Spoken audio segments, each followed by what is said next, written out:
All right, welcome to the fourth episode of Two Biscuits podcast. I'm loving this weekly ritual, just so you know that I really am. How are you today? How are you doing today, Jeff? I'm great, David. I have to say, I'm enjoying it too. I was thinking all week about what does David have in store for me as I come back from my little mini vacation? Because I know that we're not going to miss a weekend. We're gonna have to chat about something. You've not heard anything about my vacation yet at all. No. Well, that's a good thing because now we got something to talk about. But Yeah. as we I guess you could say go through the days of developing this platform. We think a lot and we think deeply about things. So you being away from me allowed me to think deeply this week, and so I'm going to ask you some questions this week. And I know we have Oh our my audience. gosh. Yeah. Can I make note of? It's very ironic. I guess YouTube sometimes will take our podcast and break it into shortcuts or short clips. There happens to be one. A couple clips are getting more views than others, but there's one that has like 400. So for those people out there who are one of those 400, we thank you very much, and we hope you continue to listen to this podcast because I do want to say that there's meaning and purpose behind this, and it's not for us anyway. It's for Yeah. others. But It is for others. That's keeping me true. up keeping me up to date with what's going on in your world. What'd you do this Yeah. week? Well, I had a really nice little vacation with Leah's uncle and his wife. We went on a cruise. They live in South Florida 6 months out of the year, and they've been wanting us to go to Key West with them. And it's kind of a long ride from Boynton Beach, the north of Fort Lauderdale there to Key West. Just Hey, didn't really want to be stuck in the car. So Bob's wife, Amy, asked us what we thought about going on a cruise. So we did. We cruised out of Fort Lauderdale to Key West and stopped in Nassau and did all the cruise ship stuff. Went to all the shows. Had nice meals. Got a little pool time. Got a little hot tub time. Yeah, it was really nice. Nice for Leah and I to just kind of get away and just kind of hang out. It was really nice. there's a lot of people who are apprehensive about going on cruise ships. Just because of possibly spreading noroviruses and Yeah, things like that. yeah, yeah. What's your I guess you could say your opinion on cruises now that you've been on one? Well, You've been on a couple actually, but you have a lot of opportunity to be in big crowds for sure, but it's they take care of little things. Like the staff is so incredible at cleaning stuff. I mean, they are on it all the time. Every time you go into, I didn't notice it in the restaurants, but in the buffet place, they want to give you some hand stuff and hand sanitizer, and so I think they're aware of all of that. Now we did go to the theater for the shows. Cruises always have big productions, and they did three big productions with the same folks in each, and so I was around a lot of people, but I didn't really make me feel uncomfortable. You're outside a lot, you don't even you feel know. the. Do you feel the? Do you even feel the ship moving? No, when they're like slowing down or having to do it, to come into the dock or leave the dock, you can kind of feel a little, almost like a little earthquake rumble. It's very rare that you feel anything. Now, we were blessed with unbelievable weather, so there was no rain or storms or waves or really anything to speak No, of. no hurricane force winds or anything like No, that. no, No no, icebergs or anything like that to worry no. about. Icebergs in the Caribbean. No, See, no you had it icebergs in made. the You had it Caribbean. made. Yeah, no. Glad you It had a was good really time. nice. Glad you made it Yeah, safely back to this episode. I know. I know. Well, here's the deal. We talk a lot, so I'm hoping that as we talk, sometimes, and I hope the audience knows this is totally unplanned discussion. We have kind of a framework to go by, and we kind of have a projection of ideas over time, but there's nothing specific, but there are a generalized couple questions. So, I mean, to kind of guide us. So, I'm going to take today to kind of lead our fourth episode in trying to Mm. get into what makes Mr. Tunstall, Jeff Tunstall, Dr. Tunstall, tick and what his perception and what his, I guess you'd say, how he feels about a certain couple things. And I'm going to start out with something that's general to everybody, relationships. Okay. Okay. All right. And really starting out with relationships, and I think this applies to your personal life, your professional life. What's the secret to, say, making a relationship, whether it be a marriage or a friendship?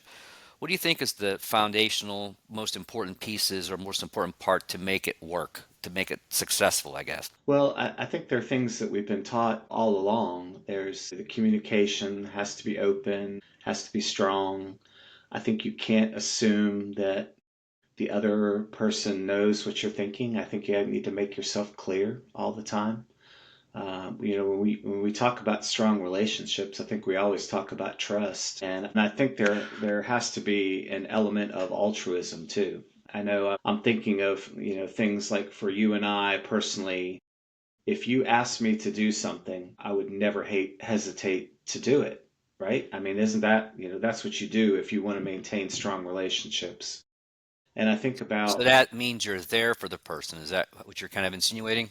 I would say so. Okay. It's not just about, and I don't think there's a huge, obviously there's a difference when it's your spouse because it's a different kind of relationship, but the foundation of that is still a friendship. It's still an altruistic thing where you would do anything for that person, and all good friendships have that in common, I think, where you do anything for them. I just look over time, and I guess I feel me personally, I don't want to use, I'm going to use the term blessed, but I look over time and the friendships that I have and the friendships that I continue to have, sometimes I'm going to, how was I, what makes this work? Why is it that certain people are really close to one another? And like being said, I mean, you are a brother to me. I mean, we're not Hmm. even blood, and I guess sometimes, what makes people understand how a relationship works, because I think that's a big question for all of us, and just as we walk through Yeah, life. yeah. Why is it that some people get along with others and others Hmm. don't, you know? Yeah, there's so many dynamics in that though, David. I mean, it's not one simple thing. I mean, there's a reason that you and Michelle chose each other. There's a reason that Leah and I chose each other. We were compatible in ways that we didn't experience with other people. There's a reason why I've hung out with you for God, is it like 30 years? I mean, it's just Almost, yeah. it's a long time. I mean, there's a reason for that. Part of it is you're really really good at picking up the phone and calling me, and I'm really really bad at it. Yeah, you suck. My Excuse wife me, you pointed suck out on those. that it was totally you that's held our friendship together because I'm so bad at keeping in touch with people. Well, does I'm that is that trying to do better in my old age. does that come? I mean, is that make was that is that something to think about? Is that within that relationship there has to be one person who kind of is the central person who continues to make an effort to keep that relationship moving forward? Sometimes it's mutual. I think it just depends on the relationship. I think if it's something you want and the other person, like me, is lousy at that part of it, I think it's good that, I mean, you're not going to have it if one person's not. So that's kind of inevitable. Let's delve into something it meets you and I. I mean, it's important to you and I because I have four women in my house, or did, and you had five. Mm. Is there a difference between how females and males respond to this question we've asked in terms of how you maintain relationships?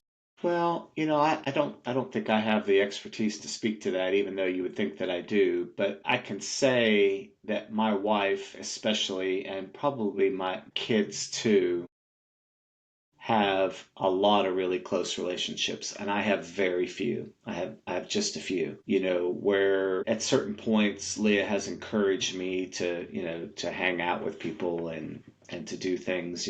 My trivia that I go to on Tuesday Yeah. nights and hanging out with our man Mike Bodner and Shout out to Mike. shout out to Mike, the nerd of the herd. He is played by the name the Nerd Herd on Tuesday nights, and when Michael is not there, we are the nerdless herd. We are. He always But he always has that claim to fame of trying to be the smartest guy in the room. So I'll give it to he him. he's pretty darn close I'll every give it room to he's him. in. I'll He is give it. pretty darn close. But I mean, I get together with David Brown every once in a while. I miss David Brown. I do reach out to people like Regina. Just silly little texts every once in a while. Lars and I exchange texts, but I think it's just you just remind somebody that you care about them. I Right. went and visited my buddy Dave McCloskey for the first time in 30 plus years. I mean, I hadn't seen him in When did you forever. do that? Went out to Denver a couple weeks ago, and That's it right. You was told me that. Yeah. was for my niece's graduation is what I was really going for. But I just stopped in Denver for a couple of days, and kind of caught up on his life, man. I mean, he's just time just flies, and you're lucky to have these lifelong friends, and that'll just bring you right back in. All you have to do is ask sometimes and say, Right. "Hey, can I come see you and That's how hang it out?" works. That's how it Yeah. works. Well, let's move away from that topic a little bit and move on to another one. I didn't have very good answers. But that's okay because that's what it's about. It's just trying to figure out, where we're going with this. But Yeah, I do want to kind of move into the professional world we have. We share the world of education together, have for a long absolutely. time. Yeah. A lot of things going on in education, potential changes, we'll say federal, state, local level. But moving into our profession, for those teachers out there, you know, early, young, possibly maybe some people, veteran teachers. Big topic that always comes up when I'm talking is they always fear not being in control of the classroom. When they start out, it's that lack of I don't know how to I don't know if I'm going to control the classroom. How do I control the classroom? When we talked about just a minute ago about relationships and all this kind of Hmm. just parallels each other, but when you're talking about a new person going into education or a person who's, say, struggling education, what advice do you give to a young person who says to you, hey, I'm worried about classroom management? Hmm. Well, there's certainly a few things you can say right away, I think, that pop into my head, and they're things that I use in even in coaching still today, but got to talk to every kid every day. I mean, that's the first thing. You literally need to speak to every, and it's so easy not to. It's so easy to have five kids that dominate your day and you don't speak to anybody else, but you got to talk to every kid every day. And I'll tell you, as far as like what I would tell when I was a principal and I would help out new teachers, it is proximity. It is all about proximity. You can't teach from a spot. You gotta teach next to your kid that's struggling with his or her attention. You gotta plan where your kids sit based on, I was thinking the other day because you had mentioned before I went on the cruise that you wanted to talk about something for beginning teachers.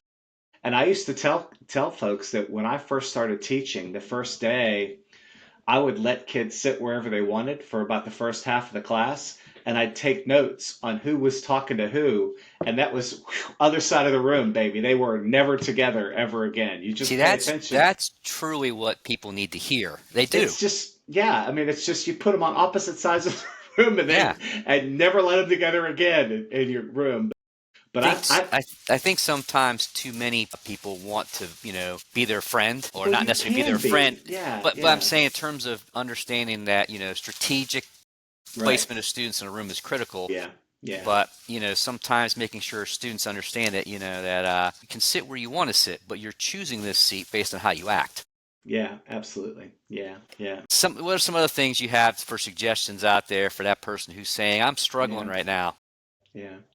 Well, I guess it's just, I think about our young friend Philip and how he very much shares himself. I mean, you gotta share he shares his own life with his students. He Yeah. wants them to see that he's a person who had favorite teachers and was in school, and he's active and he's moving and he's planned well for the day. You got to have everything planned, over planned for every moment. You got to think about, if this goes right, I'm going to do this. If it goes wrong, I'm going to do this. And you got to think about all the different scenarios that are going to happen in class. But I just go back to planning and proximity and speaking to every kid. And it's okay to talk about yourself. That you remember the old adage, and I'm sure it still happens everywhere, that you're not supposed to smile until Christmas. What the heck? I mean, how does that even function in today's world, that to not smile? Maybe it works for some personalities. I don't know, but I mean, I'm welcoming kids into my room. I'm happy they're there. I'm telling them exciting things that we're going to do in science class and cool things we're going to learn about in math class, and I want them to be excited to be there. And as I said, I'm watching who they're interacting with. So the next day we got a seating chart, and it's my way. Absolutely. I think it's great. I love your take on this. Yeah, I yeah. think it goes also back to support. Again, it's relationship building, and it's Mm, how you interact with kids and how you interact with adults. And it's kind of funny that I don't think I've ever come across a teacher who did not have good rapport with students, who yeah, did not have good rapport with adults. yeah. I think the Yeah. majority of people, they had good rapport with adults. So I guess innately, there's certain things that maybe when you talk about a pre-service teacher learning about how to become a teacher, there are certain things that you need to look at within yourself to say, hey, I need to work on this, this, this, and this, Hmm. so that when I get into the classroom, say, Yeah. whatever it's an internship or whether it's your student teaching experience, whatever it is, that you can learn from that and help build that, I'll say, skill set of what you need to do and how you need to act. Because I think sometimes there are too many teachers that are afraid to do what you just said, and that's to let your guard down and let kids Yeah. in. Yeah, oh yeah. There's nothing's going to happen bad from that. It's they're going to see that you're okay. Is really what it is. And what's the crazy old saying that, I mean, everybody's heard it 100 times about, you can't, something about care. You can't make them care unless you show them how much you care. How does that go? I mean, it's like everybody's been saying that for generations. You can't, you know, you just I think the other thing is for people to also know that it's never going to be a perfect situation. no, In terms of your no, classroom, you're going to have students no. who Absolute push sometimes buttons don't every day. respond. Yeah, they push your buttons. They don't respond to some things you're doing. But I think one of the things that is hopefully something that they need to learn early on is that you don't react and you don't overreact. Yeah, Sometimes I know we worked with someone who spontaneously overreacted sometimes, and I think that in turn it creates a negative, I'll say, atmosphere, and it's hard to get rid of that negative atmosphere, once you yeah, create it it. is. Yeah, and I don't want for 1 second for anybody that might listen to us to think that I didn't lose my temper in class. I mean, Right. that's impossible to not do that. You've worked so hard to get so much out of kids, and sometimes the apathy of it all is just that's the hardest thing, and always has been for me. And I think probably the longer, I don't want to say it's the kids these days. I don't think Right. that's ever an issue. I think it's the disjunct a little bit between generations. The farther you get from that current generation of kids, the more they can get under your skin with dumb stuff that doesn't matter. And apathy is was always, when I saw a kid, and it's the same thing in coaching with unbelievable talent and ability to do something with all of this, and especially with middle school kids where we spent our time. I Right. mean, apathy is a disease in middle school that's really hard to overcome, and I think you just have to realize that it's going to be that way. Doesn't mean you work less hard. I mean, there's a guy that taught me math. Funny little name. He was a great fella. His name was Andrew Beharry. Yeah, Beharry. It really was Beharry. You're making that up. I am not. He was the best. He was the best. Anytime you would give a right answer, he would say, "Thank you, sir. Thank you, sir." Any participation. So it was like higher level math. And there's no whiteboard, there's no overheads. The dude is on a chalkboard. Right. He is working with colored chalk, working as hard as he can work for the entire class. And I just respected that so much that he was working so hard for me with that colored chalk and all that writing on the board and trying to get me to understand, I don't know, trig and pre-calc and whatever else we were working on So at that level. you respected his work ethic, huh? He was working hard, dude. He was Yeah. had colored chalk flying everywhere. He always had a tie and a little white short Did he sleeve have his dress back shirt. turned to, did he have his back turned to the Well, he class when he was had writing on to. it? He had to, but he was flying around and looking around and asking questions. And it was, "Thank you, sir. Thank you, sir. Thank you, ma'am. Thank you, sir." So he was circulating the class, huh? He was moving. He was He was always moving. moving. Yeah, chalkboards Yeah. on every wall, so he had a lot of proximity to move around. That But that that was a key to math, teaching math back in the days. You had to have oh my chalkboard all the way gosh. around the room, all the way Oh, around the room. three chalkboards and the back had nothing. So windows Yeah. usually, I guess, in the back. But people could not imagine that now, having to fly around with chalk and colored chalk and little things to make. You had your construction devices had to be giant size because they had to fit on a chalkboard to your compass, Just big think, giant just compass. think about all that dust in there when you had to, Oh my you know. gosh, it was all over his poor dress shirt. It was colored chalk. He ended his day with colored chalk all over him. I loved him though. I just loved him. I don't know how old he is now, 90 something, I'm going to guess. I mean, he was certainly 30 years older than me if he's still around, but made a big influence on me. Yeah. I can tell you that, like as far as like math teachers that made a big influence on me, he was made a big I think difference. something else is to piggyback on that and then go on to something else here is that it's very important, I think, for teachers to make an effort to relate to their students in some way. Yeah. They Yeah. got to know that you're kind of at. They understand what's going on in their world. I think that's important because I think that builds the relationship, and it also I think builds a sense of trust. I do because they Yeah. understand. You know Yeah. as well as I do, you can't walk in every kid's shoes. You Yeah. can't, but at least you can show them you're trying. Yeah. And as we mirror this subject, let's move on to a subject that the audience knows, other occupations outside of education. Mm. In other occupations, a lot of the things we learn in education apply. But I was talking to somebody the other day, and I'll say they're in the business world, and I don't, they're in the business world, and they're starting out. I don't want to say they're starting out; they're a couple years in now.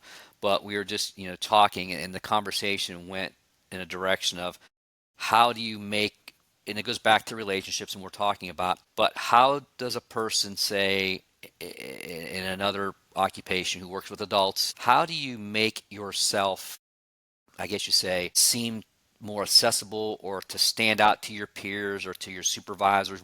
I had a hard time telling the person what to do because I didn't really understand the Yeah. scope of their job. But then I go back to, is it just human interact? Is human nature, human interaction Yeah. consistent across all boards when it comes to this? I don't know. What do you think? Yeah. There's an element I think in everything. You have to find the ability to brag is the wrong word, but if I've done something really cool in my work and I know that my supervisor is not going to know it unless I say something about it, I would say I would bring up the conversation is I want to tell you something really cool that I built for to help my peers. I want to tell you something really neat that happened with a client that I had. And, tell the story about yourself.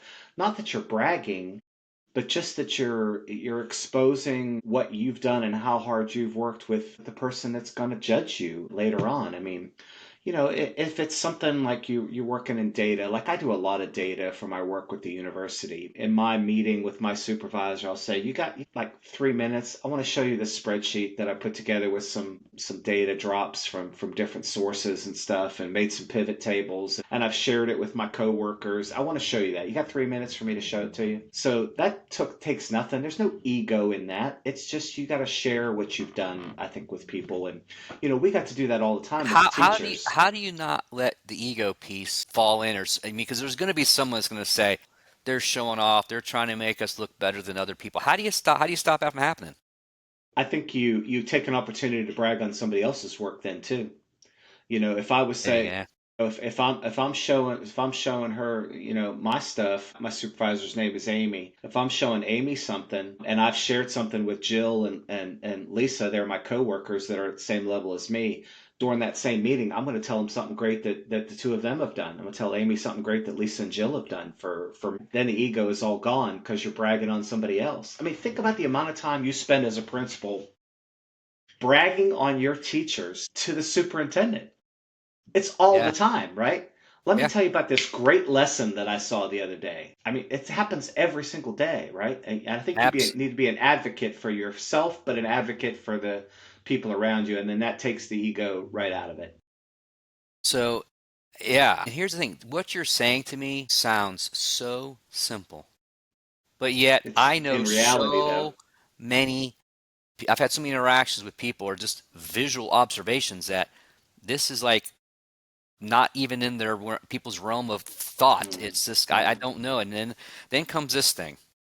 It's yeah, well, so and so's doing that, and it's somebody else's fault. And I've mm, come to that realization in life that you have to take total responsibility for everything. Total. And taking total responsibility, you are solely responsible for what happens. The choices you make, mm, they have consequences. yeah, You have to go with the consequences. But I think also just trying to prepare, other people for, we'll say, life as you go through it. I think it goes back to always wanting the best for others and not just yourself. mm, It's yeah. it's about being, you're selfish and you're selfless, and Yeah, it's the altruistic attitude that I talked about earlier. I it mean, goes right back to it. it's that thing with friendships. You got to have your intentions have to be altruistic. I mean, what else are you like in our field? What else are you in teaching for except to be altruistic? I mean, what else are you doing it for? I mean, if it's for convenience, so you can be around your kids, you're gonna struggle with it. It's nice. That's I mean, it's temporary. nice, but it's very temporary. It Yeah, is. very It's temporary. temporary. That's the hard part is this conceptualizing what you're saying and believing it Mm, and then actually embracing it and that's how you lead your life. I think that's yeah. hard because I don't know, I guess it's about, when as you grow up and how you grow up, when you realize that, it's about other people. Mm, Our existence probably is about other people. And I was fortunate in my life that I was an English major. So I got to read all kinds of works of literature. And there's so many, and we could stay with, say, American writers, but there are so many, even like Ralph Waldo Emerson, I remember, that, was very much about doing for others and not for yourself, and hmm that the true meaning of life was about embracing and supporting other people. And you could get very religious on this topic too, because there's all this that comes back to and goes through, but living your life and dedicating it to service. And I do like to quote somebody, and I know, one of my favorite human beings in the world is, Arnold Schwarzenegger. And trust me, I know And he's you done. met him. You met I him. have, I have. I could show you a picture, yeah. Yeah, But I've seen it. I know that he's probably done things well, if it's in the news. He's done things probably not, he's proud of. But I remember him because I listened to one of his podcasts, and he talked about his father always told him always to be useful. And Yeah, I guess, yeah. and as he's I aged, saw he's that. been, yeah, he's always talked about that. And he talks about how there is no such thing as a self-made man. Mm, There's always other people helping in some capacity. hmm He kind of gave, and I've learned a lot about that, we'll say, topic and things from when he talked about, but then I actually see it, and I know you do too. But it's kind of, again, when you move through this life, I think part of, at least I want people who are listening to this to know that being useful means doing something great for others. And I Yeah, think you can apply that to anything. It goes all the way through our yeah, whole episode today when it talks about yeah. your relationships, you say your marriages, say how you conduct yourself in a classroom, to how you conduct yourself in say another occupational environment, to where we are today. So if you could sum it up in one word, what would you say today's episode is the theme? I don't think it's one word. I'd rather just say something that you and I kind of coined for ourselves, and it became a lot more popular with other people. We ended up using it, but just being the humble servant. And how many times did we say that? I'm going to tell you something, man. That's brilliant.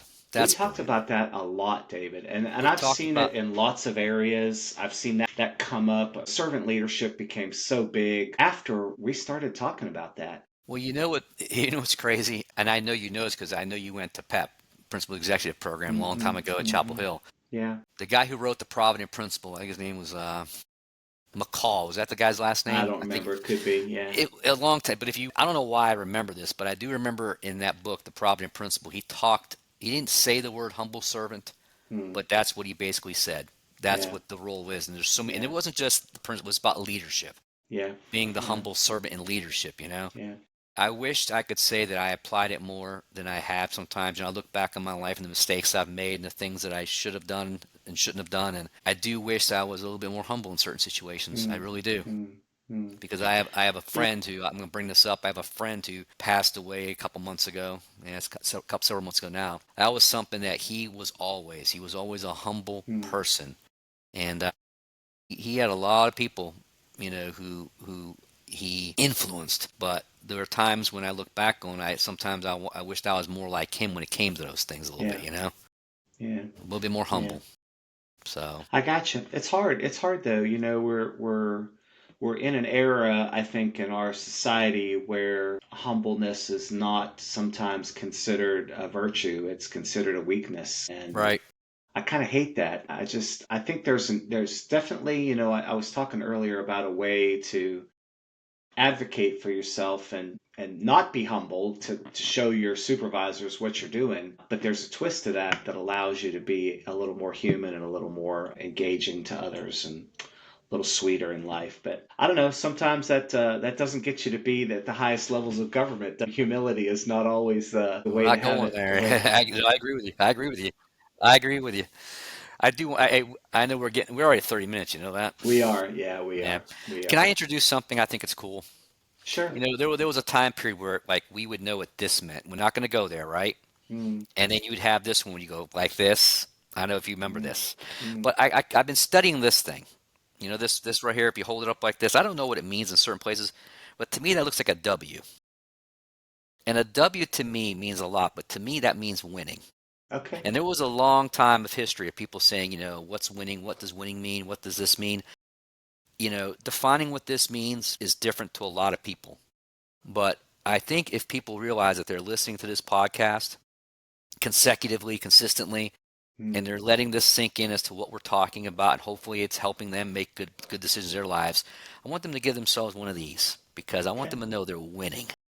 They're Okay. winning in life. So if you're driving down the road and you go like this to somebody, don't do the other one. You go like this. That means two biscuits and you're Two winning. biscuits and you're Two winning. biscuits and you're Okay. winning, buddy. All I right. like All it. right. That All that just right. popped in my head just now. Is that cool? Yeah. It's great. It's great. All right. All You right. gonna you want to call it quits for today? I think we better allow people to go on with their lives. We are, I think we're closing in on, we've been promising we're going to have some guests here, but Yeah, we gotta do that, man. we got Van Dierman's going to come on. He says he's going to come on. Our buddy Philip Rickohoff is coming on the Well, show. let's see. You I have an idea. he Let's. is. Why don't you see if you can get Philip on here next week? Well, we got Leah's. Leah's going to talk She's about coming next week. Well, you well, you know that I love genealogy. It's been a you do, big part of my life, and Leah's got the most and amazing you genealogy story loved when ever. Robin Williams played that role, didn't you? Robin Williams The played the genie in the role. bottle, Aladdin. Remember? You told me how great that was. Do you know the script for that? I was just telling somebody that the script that Disney had for that just said Robin. That's all the script said. Just do it. Genie Yeah. comes out. Genie comes out of the lamp. Robin, and literally everything else that came out of his. They hadn't animated anything yet. They had to see what craziness was gonna You come know, out of his you know, head. you're a fountain of useless knowledge, right? Absolutely, absolutely. There's a reason why I'm a vital part of the nerd herd on Tuesday nights at trivia. Hey, It's it's o- completely it's o- it's useless. okay. It's okay to be a humble nerd. Remember that. That's right. That's right. All right, my All right. friend. As always, choose love. Choose two biscuits. Peace out. See y'all. Adios.